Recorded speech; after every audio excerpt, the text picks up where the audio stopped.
मेरा नाम जयपाल पवार ग्राम बड़ा पाडलिया का निवासी हूँ। मेरे इस बछड़े को पेशाब नहीं हो रही थी 4-5 दिन से। हमें लगा कि पेट दर्द होगा, फिर पता चला कि इसकी पेशाब रुकी हुई है। हमें पता चला बुलावा में सर्जन डॉक्टर संतोष मंडल जी करते हैं। फिर हम इसे गाड़ी से बुलावा ले गए और वहाँ पर देखा डॉक्टर साहब ने जिसकी पेशाब रुकी हुई है। फिर इसका ऑपरेशन किया तो करीब 12 से 13 लीटर पेशाब निकली इसके पेट में और पथरी निकली। फिर डॉक्टर ने इसका ऑपरेशन करके इसे भेजा।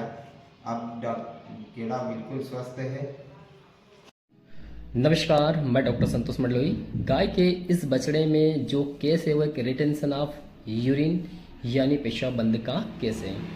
इस केस में क्या होता है कि जो यूरिनरी ब्लैडर या फिर यूरेथ्रा में ऑब्स्ट्रक्शन होने के कारण, स्टोन होने के कारण जो पेशाब है वो आना बंद हो जाती और पशु को काफ़ी ज़्यादा इसमें तकलीफ होती। शुरू में तो पशु मालिक को लगा कि इसका पेट दर्द हो रहा होगा, लेकिन बाद में समझ में आया कि इसकी बाथरूम नहीं हो रही। तो ये अपने बछड़े को हमारे पास हमारे हॉस्पिटल में लेकर आए। जब हमने अच्छे से देखा कि इसका यूरिनरी ब्लैडर जो कि रप्चर हो चुका है, तो यहाँ पर हमें सर्जरी इसके लिए करनी होगी। तो सर्जरी में हम यहाँ पर जो कि ट्यूब सिस्टोटॉमी करेंगे। तो ट्यूब सिस्टोटॉमी एक ऐसी टेक्निक है जिसमें हम क्या करते हैं कि फोलिक कैटेथर को एक टनल के जरिए अंदर ले जाकर यूरिनरी ब्लैडर में से डाला जाता है और एक तरीके से जो यूरिन है उसे बाईपास कैटेथर की मदद से पास किया जाता है और उस कैटेथर को कम से कम 15 से 20 दिन तक लगा के रखा जाता है।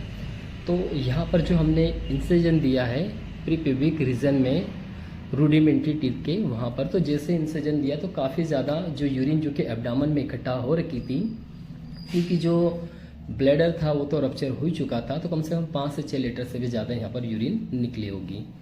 तो आप देख सकते कि जो यूरिनरी ब्लैडर जो कि रप्चर हो चुका है और काफ़ी ज़्यादा जो उसका पार्ट है ब्लैडर का यहाँ पर नेक्रोस हो चुका, उसे अलग किया। उसके बाद हमने जो यहाँ पर सूचर दिए डबल रो में कंटिन्यू सूचर लगाएं।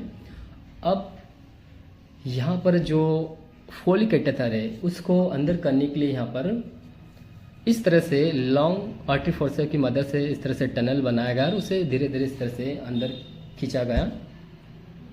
इस फोलिक कैटेथर में 2 ओपनिंग होती, एक के जरिए यूरिन बाहर आती है और दूसरी के जरिए हम डिस्टिल वाटर डालते। तो यहाँ पर जो यूरिनरी ब्लैडर वहाँ पर हमने एक हल्का सा इंसिजन दिया ताकि जो कैटेथर का एक पार्ट अंदर डाला जाए उसे। अब यहाँ पर जो कि 5 से 10 ml हमने डिस्टिल वाटर डाला जो कि अंदर बलून है इसे फुलाने के लिए। तो लगाने के बाद आप देख सकते कि यहाँ से यूरिन आना स्टार्ट हो गई है। अब ये जो वीडियो है कम से कम 15 दिन के बाद का, इसमें कैटेथर तो लगा हुआ है लेकिन वहाँ से यूरिन नहीं आ रही है, नॉर्मल ट्रैक से यूरिन आ रही है। तो इस प्रकार से ये जो केस है काफ़ी ज़्यादा गंभीर हालत में हमारे पास में आया था, लेकिन हमने काफ़ी ज़्यादा मेहनत की और अब ये जो कि पूरी तरह से ठीक हो